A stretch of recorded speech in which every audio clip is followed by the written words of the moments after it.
Hello mga Mima! Another day, another mini vlog. Maaga nga akong nagising mga Mima. Tignan nyo naman yung sikat ng araw, akala mo ay tanghaling tapat na nga. Hindi na nga ako nakapag-upload kagabi mga Mima dahil sa sobrang pagod ko. Medyo madami din kasi yung mga pasyente namin kahapon. Habang tumatagal kasi mga Mima, unti-unti na ngang nakikilala yung pinapasukan kong clinic ngayon. Nakakatuwa nga lang mga Mima dahil 3 months pa nga lang yung clinic pero kilala na nga sa iba't ibang barangay. Pagkatapos ko ngang magmuni-muni, inasikaso ko na nga yung papi ko. Tignan mo nga naman, hindi na nga ako niya pinapansin dahil may kinakain na nga siya. Ganyan na ganyan nga yung ugali niya mga Mima kapag may binibigay ka nga sa kanya tapos tatawagin mo, hindi ka na nga niya papansinin. Etong pagkain nga yung pinapakain ko sa kanya mga Mima. Kumbaga yan na nga yung pinaka-snacks niya. Dalawang pagkain nga yan yung pinapakain ko sa kanya, yung isa naman ay hugis buto. Pero dahil 4 months pa nga lang siya mga Mima, hinahati-hati ko nga lang yan. Hindi pa kasi pwede sa kanya yung isang buo. Pagkatapos ko ngang mag-asikaso mga Mima, ready to go na nga ang inday nyo. Well, bago tayo aalis, magpapakyut muna tayo. Wala lang, gusto ko lang, bakit ba?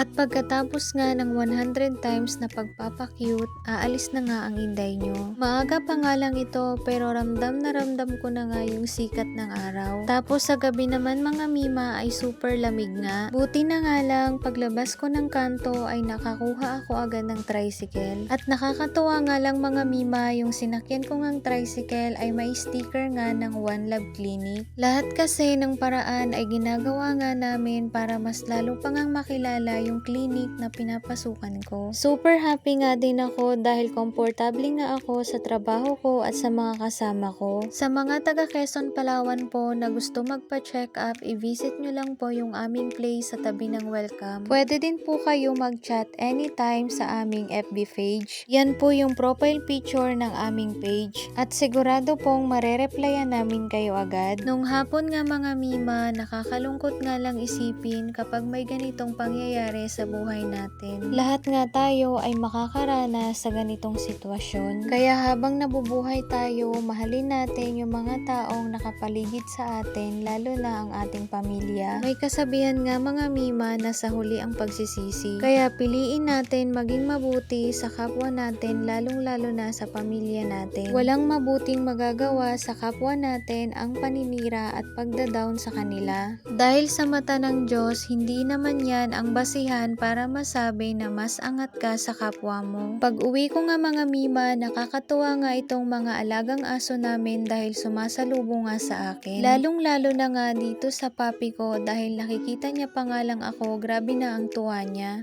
Ala, ala.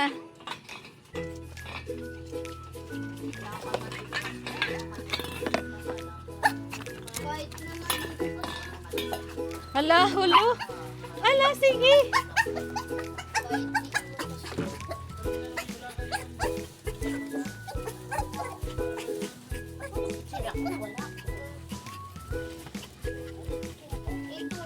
O, di ba mga Mima, ganyan na ganyan siya kapag dumadating na nga ako. At yan nga yung gustong-gusto niya ginagawa namin kapag dumadating na nga ako galing trabaho. Kinukuha ko talaga siya sa pwesto niya mga Mima dahil alam ko na magpapakarga at magkikis nga yan sa akin. Bago nga ako magbihis mga Mima, nakipaglaro na nga lang muna ako sa kanya. Sabi nga ng ate ko na nag-aalaga kapag nandyan nga daw ako ay napakakulit. Pero pag sila nga lang daw dalawa ay napakabait naman. Masyado ko daw kasing ini-spoiled mga Mima yung papi ko. Tignan nyo naman mga Mima yung ipin niya, bungi-bungi na nga dahil sa gawa niya. Kung ano-ano kasi mga Mima yung inangat-ngat niya pag nakababa nga. Pero sabi nga nila ay normal nga lang daw yan sa mga batang papi. Yung kusang nabubungi yung ipin nila. Yun lang muna mga Mima. Thank you for watching. See you in my next mini vlog. Bye! Mwah!